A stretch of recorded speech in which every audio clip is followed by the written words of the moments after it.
Hello hi friends welcome back to my channel Odia Maa blogs to सांग मैंने देखो daily मुझे काढ़ा बनाए मिश्री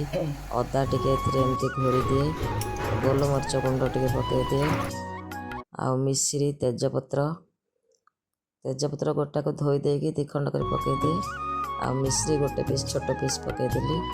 यहाँ राति देखो अदा कंचा लंका से सेमती अदा कर रखी तो नष्ट होता मुझे अदा कंचा लंका गोटे बड़ जगार खेलैकी अलग अलग कर रखी देखो टाइम केते लेट्रे मु खाई अदा कंचा लंका सुखैकी आसली ये हजबैंड शोचा देह भल ना 2-3 दिन है कहते मत ठीक लगुनि देह वीक भी लगुच गोड़ हाथ सब पेन भी होमती कहते मुझे तो खाई सन्ध्या बेले गैस होगा 2टा बिस्कुट से 2टा बिस्कुट भी अन्य बेले खाए किसी हुए आज कौन पाई गैस होगा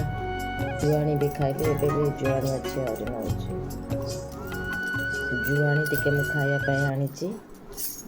गैस टैबलेट गुड़ा भल पावर काम दिए ये रांटिन खाइले मोर किसी भी फरक पड़ेनी काम चलीगला टिके पारासीटामलटा रखी ज्वर आसले खायापाई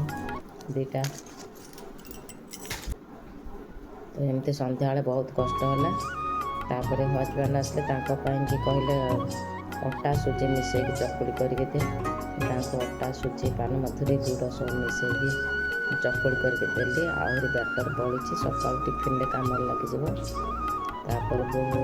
आसला मो हजबैंड को खाया दे सारी 10टा होता 9:40-45 एमती हम तापर बोहू 10टा उठे गला से जाकि रुटी कला सन्तुला करदेला मझे जा 8टा 8:30 बेलू सन्तुला से बनई देला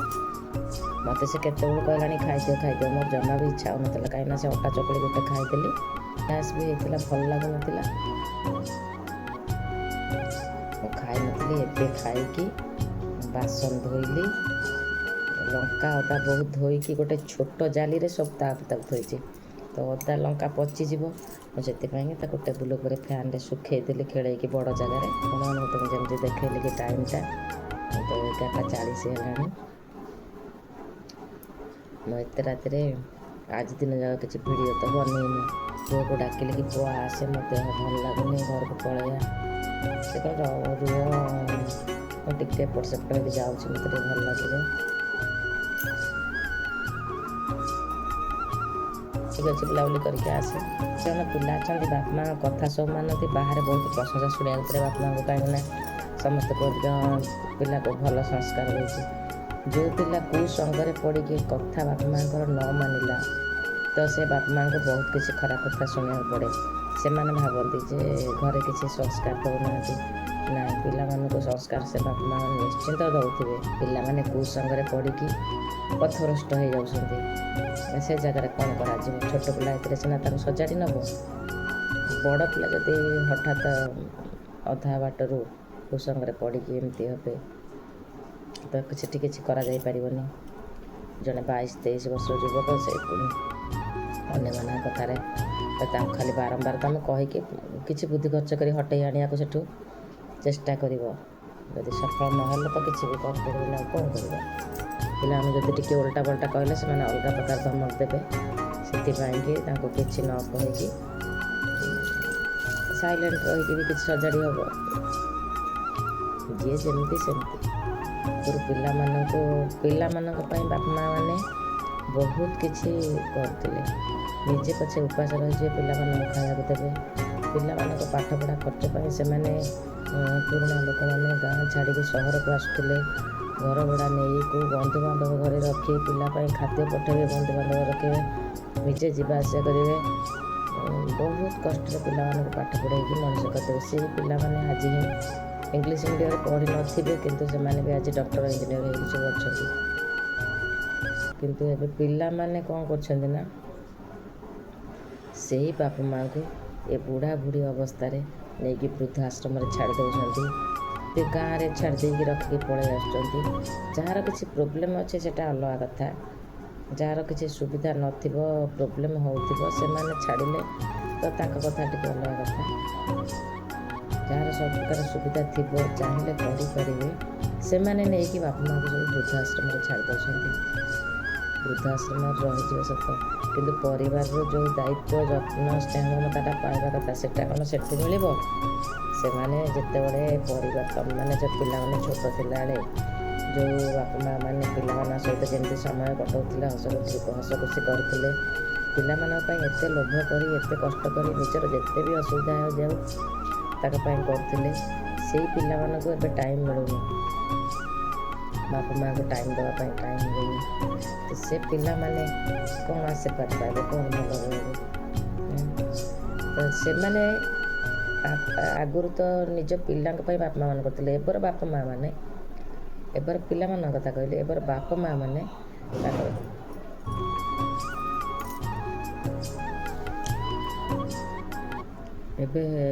ଏବେର ବାପା ମାଆ ମାନେ ତ ମାନେ ଏଇ 20-25 ବର୍ଷ ତଳରୁ ଯେ ଆଜି ପର୍ଯ୍ୟନ୍ତ କହୁଛି, ସେମାନେ କ'ଣ କରୁଛନ୍ତି ନା ତାଙ୍କ ପିଲାମାନଙ୍କୁ ବୋର୍ଡ଼ିଂ ସ୍କୁଲରେ ଛାଡ଼ି ଦେଉଛନ୍ତି। ବାପା ମାଆ 2 ଜଣ ସର୍ଭିସ୍ କରୁଛନ୍ତି, ତ ବୋର୍ଡ଼ିଂ ସ୍କୁଲରେ ଛାଡ଼ିଦେଲେ ପିଲା ବାପା ମାଆଙ୍କ ଠାରୁ ଭାଇ ଭଉଣୀ, ନିଜ ପରିବାରରେ ଭାଇ ଭଉଣୀ ମିଶିକି ଚଳିବା କେମିତି, ବାପା ମାଆଙ୍କ ସହିତ ଚଳିବ ମିଶିବ କେମିତି, ତାଙ୍କ ସ୍ନେହ ମମତା କେମିତି, ସେ ବାପା ମାଆଙ୍କର ସେବା ଯତ୍ନ କେମିତି, ସେସବୁ ପାଇଲେନି ବୋର୍ଡ଼ିଂ ସ୍କୁଲରେ ଆୟା ପାଖରେ ଚଳିଲେ। ସେମାନେ ଜଣେ ପାଠ ପଢ଼େଇକି ବଡ଼ ମଣିଷ କରିଦେବେ, ପିଲାମାନେ କେତେ ନମ୍ବର ରଖିବେ, ବାପା ମାଆମାନଙ୍କର ସେଇ ଚିନ୍ତା। ଛୋଟ ବେଳରୁ ମୋ ପୁଅ ମୋ ଝିଅ ଏତିକି ନମ୍ବର ରଖିଛନ୍ତି, ନମ୍ବର ପଛରେ ଖାଲି ଗୋଡ଼େଇଲେ ପିଲାମାନେ କେମିତି ଜଣେ ଭଲ ମଣିଷ ତିଆରି ହେବ ସେଇଟା ଧ୍ୟାନ ଦେଲେନି। ଖାଲି ଚାହିଁଲେ କି ମୋ ପିଲା ଭଲ ପାଠ ପଢ଼ିବ, ଗୋଟେ ବଡ଼ ଚାକିରି କରିବ, ମୁଁ ମୋ ପୁଅକୁ ବଡ଼ ମଣିଷ କରିଦେଇଛି। ବଡ଼ ମଣିଷ ମାନେ କ'ଣ, ସେମାନେ ସେଇଆ ହିଁ ଭାବନ୍ତି, ବହୁତ ପଇସା ରୋଜଗାର କରିବା। ତା ଭିତରେ ପିଲାଟିଏ ଯେ ନଷ୍ଟ ହେଇଯାଇଥିବ ସେଇଟା ତାଙ୍କୁ ଜଣାପଡ଼େନି। ବୋର୍ଡ଼ିଂ ସ୍କୁଲରେ ଡେ କେୟାରରେ ଛାଡ଼ିବେ, ଘରକୁ ଫେରିଲେ ପୁଣି ଆଣିବେ, ବୋର୍ଡ଼ିଂ ସ୍କୁଲରେ ପୁରା ବି ଛାଡ଼ି ଦିଅନ୍ତି। ତ ଏମିତି ପିଲାମାନଙ୍କୁ କ'ଣ ଆଉ ଜାଣିବେ? ସେ ପିଲାମାନେ ଅଲଗା ଟାଇପ୍ର ତିଆରି ହେଲେ, ଘରେ ବାପା ମାଆ ଦାଦା କାକା ଖୁଡ଼ି ଜେଜେବାପା ଜେଜେମା ଏମାନଙ୍କ ସହିତ ଚଳିବେ, କେତେ ଲୋକଙ୍କ ସହିତ ମିଶିବେ, ମାମୁଁ ମାଉସୀ ପିଇସା, କେତେ ଭାଇ ଭଉଣୀ କଜିନ୍ ମାନେ ସମସ୍ତେ ଥିବେ, ସେମାନଙ୍କ ସହିତ ମିଶିଲେ ସେମାନେ ଅଲଗା ପ୍ରକାର ହେବେ। ସେସବୁ କରୁନାହାନ୍ତି। ପୁଣି ପିଲାମାନେ ଯେତେବେଳେ ନିଜେ ବାପା ମାଆ ହେଇଯାଉଛନ୍ତି ତ ସେ ବାପା ମାଆ ମାନଙ୍କୁ ନେଇକି ବୃଦ୍ଧାଶ୍ରମରେ ଛାଡ଼ୁଛନ୍ତି। ଏଇ ତ ହେଉଛି ଆମର ସଂସ୍କାର ସଂସ୍କୃତି। ଏବେ କେତେ କ'ଣ ଘଟୁଛି ଦୁନିଆରେ, ବହୁତ କିଛି ଘଟି ଯାଉଛି। ଏ ସବୁର ପ୍ରୋବ୍ଲେମ୍ ମୋର ଯେତିକି ନଲେଜ୍ ମୁଁ ସେଥିରୁ ଯାହା ଅନୁମାନ କରୁଛି, ଆଗରୁ ଲେଡ଼ିଜ୍ ମାନେ ଚାକିରି କରୁଥିଲେ, ବହୁତ ଆଗରୁ କହୁଛି। ମୋର ବଡ଼ ଭଉଣୀଙ୍କୁ ଏତେ ଏଜ୍ ହେଲାଣି, ସିଏ ବି ସେତେବେଳେ ସର୍ଭିସ୍ କରିଥିଲେ।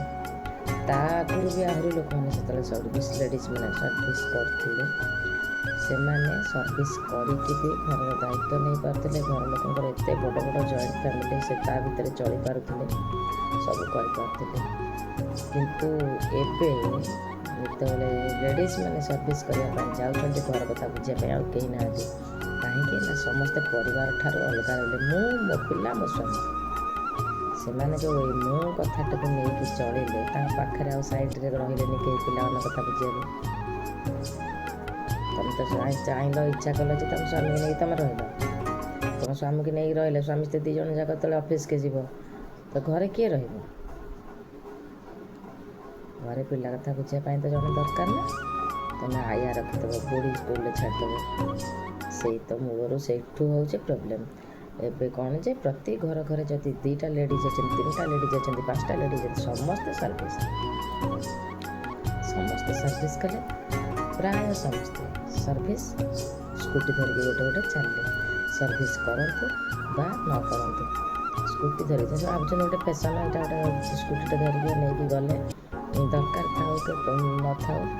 ସ୍କୁଟି ଧରିକି ବାହାରକୁ ଗଲେ ଚଷମା ପିନ୍ଧିଦେଇ ସ୍କୁଟି ଗୋଟେ ଧରି ସ୍କୁଟି ନେଇକି ବାହାରକୁ ପଳେଇଲେ, ସେମାନେ ଭାବନ୍ତି ବାପରେ ଆମଠାରୁ ବଡ଼ ଆଉ କେହି ନାହାନ୍ତି। ମୋ ହଜବେଣ୍ଡ କିଛି କରୁନାହାନ୍ତି, ମୁଁ ପୁରା ସବୁ କରୁଛି, ମୁଁ ସବୁ ଲେଉଟେଇ ଦେଉଛି, ଯାଇକି ହାଟ ବଜାର ସଉଦା ସବୁ କରି ପିଲା ପାଇଁ ଜିନିଷ କିଣି ନିଜ ପାଇଁ ଜିନିଷ କିଣି ଏ ଘର ମାଉସୀ ସେ ଘର ପିଇସେ ଦୁନିଆ ବୁଲି ସମସ୍ତଙ୍କ କଥା କହୁନି, ଏମିତି କେତେ ଜଣ ଅଛନ୍ତି ଏମିତି ହୁଅନ୍ତି। ଆଉ ବହୁତ ଜଣ ବି ଅଛନ୍ତି ପ୍ରପର୍ କେୟାର ନେଇକି ଫ୍ୟାମିଲିର ସ୍କୁଟି ବି ଧରନ୍ତି, ସର୍ଭିସ୍ ବି କରନ୍ତି, ପରିବାରର କେୟାର ବି ନିଅନ୍ତି। ସେମିତି ଲେଡ଼ିଜ୍ ବି ବହୁତ ଅଛନ୍ତି, ଗାର୍ଡ଼ିଆନ୍ମାନଙ୍କ କଥା ବି ମାନନ୍ତି। ଏମିତି ତ ସଂସାର ଚାଲିଛି ଆଜ୍ଞା।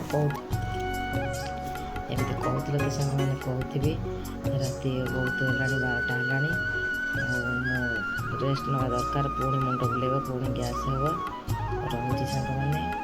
ଜଗନ୍ନାଥଙ୍କ କୃପାରୁ ସମସ୍ତେ ଭଲରେ ଥାଆନ୍ତୁ, କୁଶଳରେ ଥାଆନ୍ତୁ। ପୃଥିବୀବାସୀଙ୍କର ସମସ୍ତଙ୍କର ମଙ୍ଗଳ ହେଉ, ଶ୍ରୀ ଜଗନ୍ନାଥ ସମସ୍ତଙ୍କୁ ଭଲରେ ରଖନ୍ତୁ। ରହୁଛି ସାଙ୍ଗମାନେ, ନମସ୍କାର, ଜୟ Shri Jagannath, good night, love you all.